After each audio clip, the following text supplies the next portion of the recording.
मित्रांनो, राज्यसेवा पूर्व परीक्षा जवळ आलेली आहे आणि त्यासोबत कंबाईन पूर्व परीक्षा देण्याचा पण तुमचा प्लॅन असणार आहे. मित्रांनो, तुम्ही वर्षभर अभ्यास केलेला आहे, तुमची आता रिव्हिजन देखील सुरू असेल. परंतु कधी तुम्हाला असं जाणवलं आहे का की अभ्यास करताना सगळं समजतं, रिव्हिजन करताना सगळ्या फॅक्ट्स पण आठवतात, परंतु जेव्हा तुम्हाला प्रश्न विचारला जातो तेव्हा तुम्हाला काहीही सुचत नाही, किंवा जेव्हा तुम्ही मॉक टेस्टमध्ये टेस्ट सोडवता तेव्हा पूर्णपणे ब्लँक होऊन जाता. हा प्रॉब्लेम तुमच्यासोबत होतो का? तर मित्रांनो, तुम्हाला गरज आहे एमसीक्यू पॅटर्नसाठी एका स्ट्रॅटेजिक अप्रोचची. तर मित्रांनो, आजच्या या व्हिडिओमध्ये आपण जाणून घेणार आहोत की तुमचा एमसीक्यू प्रश्न कधीही चुकणार नाही, यासाठी कशा पद्धतीची थॉट प्रोसेस डेव्हलप करावी आणि यामागचं रहस्य काय आहे हे आपण आजच्या व्हिडिओमध्ये जाणून घेणार आहोत. चला तर मग मला जॉईन करा आणि आपण जाणून घेऊया अशा काही इन्साइटफुल टेक्निक्स आणि स्ट्रॅटेजीज ज्याच्यामुळे तुमचा प्रश्नांकडे बघण्याचा दृष्टिकोन हा क्रांतिकारकरित्या बदलून जाईल आणि तुमचं टेन्शन नेहमीसाठी पळून जाईल. परंतु पुढे जाण्याआधी मित्रांनो, या व्हिडिओला लाईक करा, चॅनलला सबस्क्राईब करा आणि त्यासोबतच बेल आयकॉन प्रेस करून ऑल नोटिफिकेशन ऑन करा, जेणेकरून येणारा प्रत्येक महत्त्वपूर्ण व्हिडिओचं तुम्हाला नोटिफिकेशन मिळत राहील. सर्वांना पुन्हा एकदा नमस्कार. मी स्वप्नील पुराणिक आणि आपण पाहत आहात स्पर्धा परीक्षा विश्वातील सर्वात दर्जेदार युट्यूब चॅनल स्वप्न स्टडीज. तर चला मित्रांनो, बघूयात की कशा पद्धतीने आपण थॉट प्रोसेस डेव्हलप करायची आहे. तर मित्रांनो, सर्वप्रथम तुम्हाला परीक्षेचा फॉर्मॅट समजून घेणं खूप आवश्यक आहे. जर तुम्ही राज्यसेवा परीक्षा देणार असाल किंवा कंबाईन परीक्षा देणार असाल, या दोन्ही परीक्षांचा जो फॉर्मॅट आहे तो नीट समजून घेणं महत्वाचं आहे. फॉर्मॅट म्हणजे काय की नेमकं प्रश्न कशा स्वरूपाचे येतात. विधान आधारित प्रश्न येतात, जोड्या लावा फॉर्मॅटमध्ये प्रश्न येतात, रिकामी जागा भरा प्रश्न येतात. आता विधान आधारित जे प्रश्न आहेत त्यांच्यामध्येही वेगवेगळे फॉर्मॅट असतात. चुकीचे विधान ओळखा, बरोबर विधान ओळखा. तर या प्रश्नांना वाचण्याची सवय तुम्हाला लावावी लागेल. त्यासाठी जास्तीत जास्त प्रश्न तुम्हाला सोडवावे लागतील. त्यासोबतच मागील वर्षांच्या प्रश्नपत्रिकांचा अभ्यास तुम्हाला करावा लागेल. आणि ह्या सर्व गोष्टी करत असताना हा फॉर्मॅट समजून घेणे, ही परीक्षा समजून घेणे, त्या प्रश्नांची डिसिप्लिन समजून घेणे हे तुम्हाला करावं लागणार आहे. कारण की जोपर्यंत तुम्हाला फॉर्मॅट समजणार नाही तोपर्यंत या प्रश्नांना कसं टॅकल करायचं, कसं डील करायचं आणि अचूकरित्या हे प्रश्न कसे सॉल्व्ह करायचे या संबंधी तुम्हाला स्ट्रॅटेजीज बनवता येणार नाही. आता हा फॉर्मॅट समजून घेताना आपल्याला प्रश्न नीट वाचायचे आहेत. नीट वाचून घेण्याची क्षमता आपल्याला विकसित करायची आहे.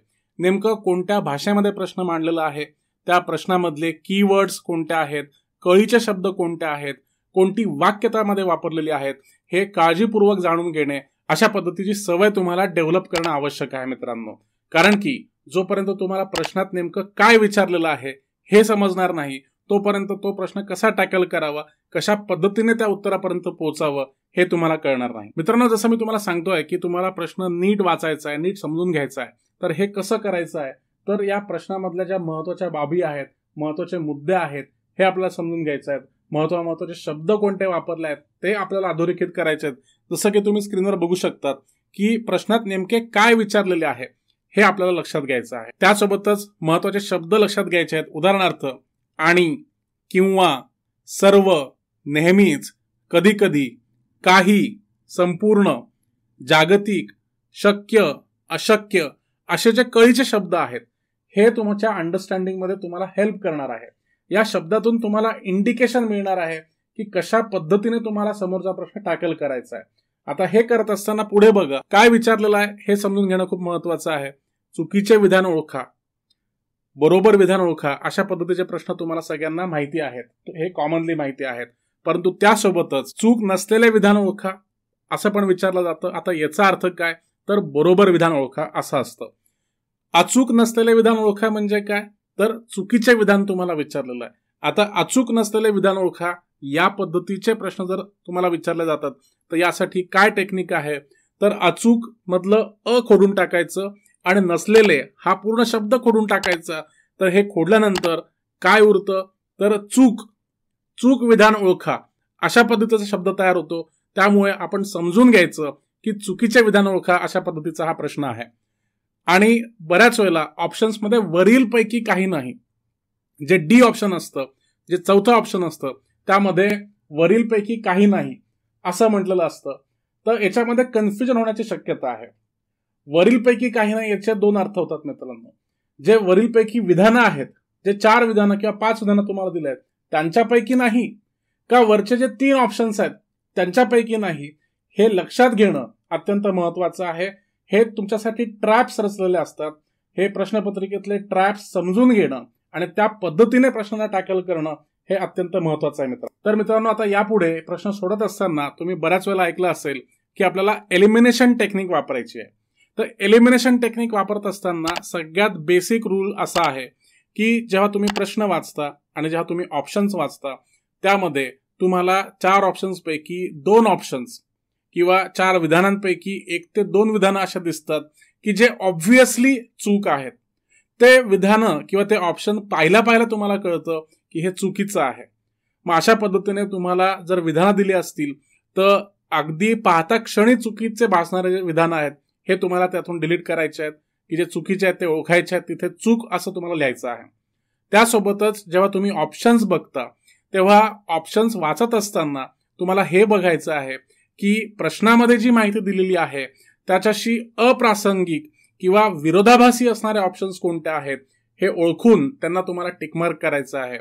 वरती जी तुम्हाला माहिती दिलेली आहे त्याला मॅच न होणारी किंवा त्याचा विरोधाभास प्रकट करणारी ही जी माहिती आहे ती ऑब्व्हियसली चुकीची असणार आहे.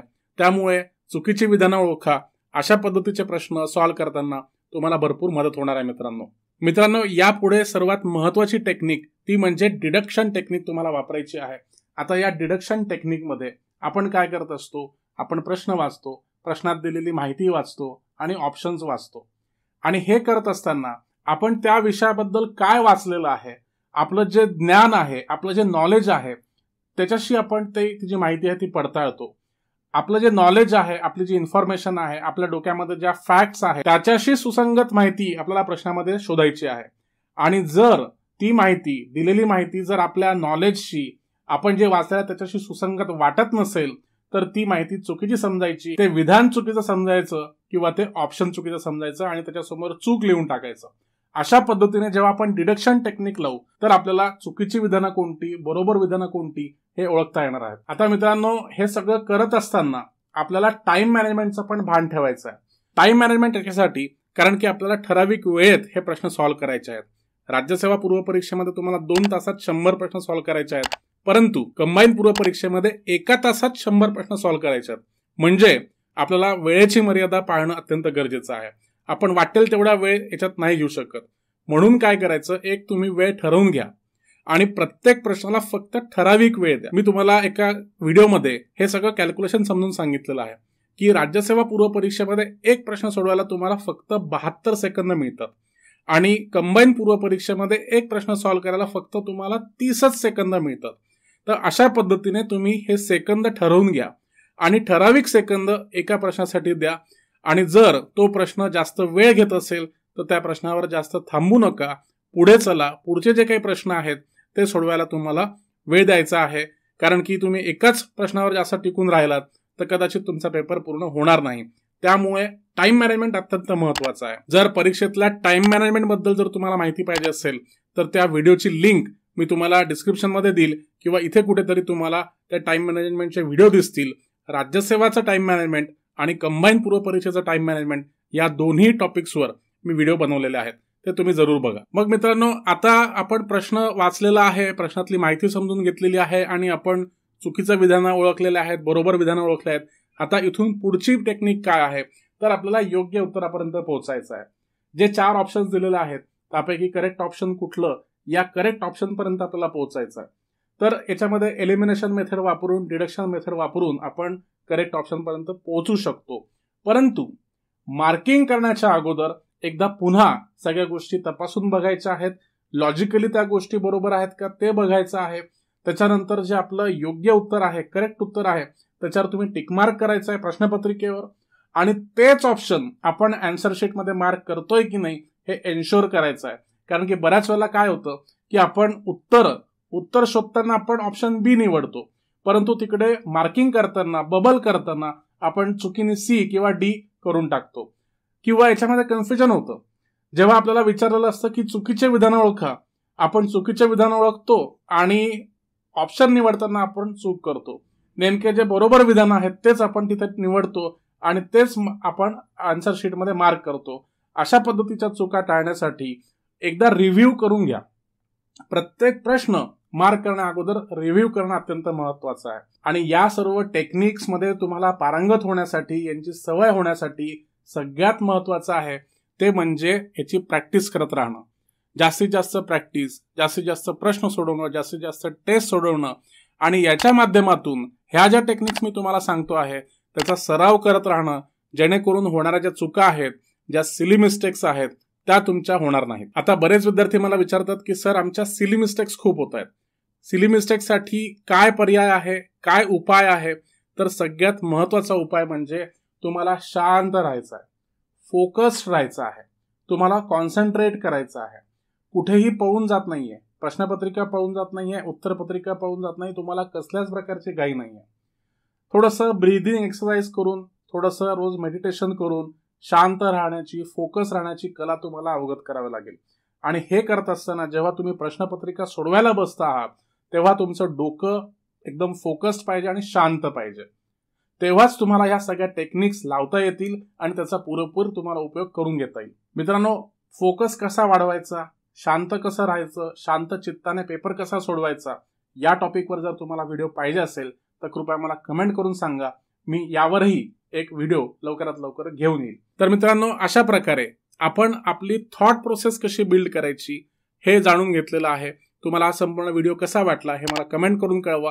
व्हिडिओ आवडला असेल तर नक्की लाईक करा, तुमच्या मित्रमैत्रिणींना शेअर करा आणि आतापर्यंत जर तुम्ही स्वप्न स्टडीज हे चॅनल सबस्क्राईब केलं नसेल तर सबस्क्राईब करायला विसरू नका आणि बेल आयकॉनवर क्लिक करा, जेणेकरून येणारा कुठलाच व्हिडिओ तुमचा मिस होणार नाही. पुढे भेटूयात नवीन कुठल्या तरी व्हिडिओमध्ये. तोपर्यंत तुमची सर्वांची रजा घेतो. छान अभ्यास करा, स्वतःची काळजी घ्या आणि पाहत रहा स्वप्न स्टडीज. यूपीएससी, राज्यसेवा आणि कंबाईन गट ब आणि गट क परीक्षांसाठी वैयक्तिक मार्गदर्शन सत्रे स्वप्न स्टडीजच्या या मोफत मेंटरशिप बॅच मध्ये सहभागी व्हा आणि मिळवा स्वप्न स्टडीज ऍप वरील कोर्सेसवर 80% भरघोस सवलत. आपले नाव नोंदवण्यासाठी डिस्क्रिप्शन बॉक्स मध्ये लिंक दिलेली आहे.